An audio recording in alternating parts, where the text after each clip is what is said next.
Diena, kai mes jau vakare sėsim prie kūčių stalo ir Advento sekmadienis, 4.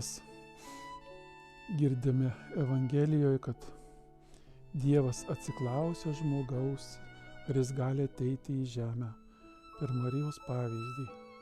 Marijos angelas Gabrielius klausė, ar gali būti Dievo Jėzaus mama. Dievo nuolankumas.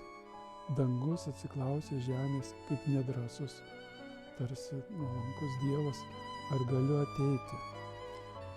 Ar jaučiame, kokią mums Dievas davė laisvę atsiliepti, ar jaučiame, kokia Dievo pagarba žmogui.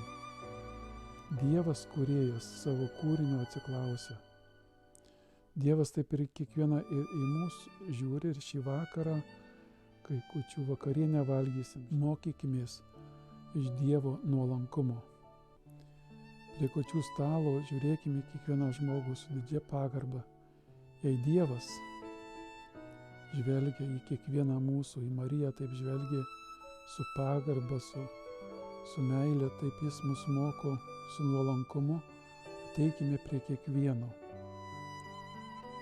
Džiaukimės, kad Dievas taip mus gerbė. Jei Dievas mus taip gerbė ir mes priimkime pagarbą. Kunigas Tetlovas sako, Dievas myli žmogų. Ir toliau jis tęsia, nereikalaukime iš savęs daugiau, mylėkime save, mylėkime kitą. Jeigu jaučiam, kad tos malonės dar stinga mylėti.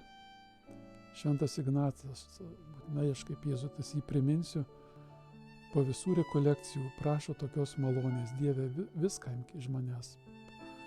Tau atiduodu valią, protą, atmintį, tik duok savo meilės.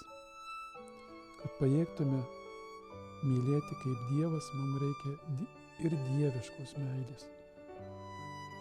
Dieve, duok tos meilės, kurią pajėgtume mylėti kaip tu myli, nuolankiai, su laisve, neatsiliepus meiliai, neprarasti vilties, laukti, kada kitame žmoguje atsiras atlaidumas, meilė, santykis. Ačiū tau, Dieve, kad tu tokiu būdu pas mus ateini ir mus darai žmonėmis ir mums dovanoji dieviškumą. Amen.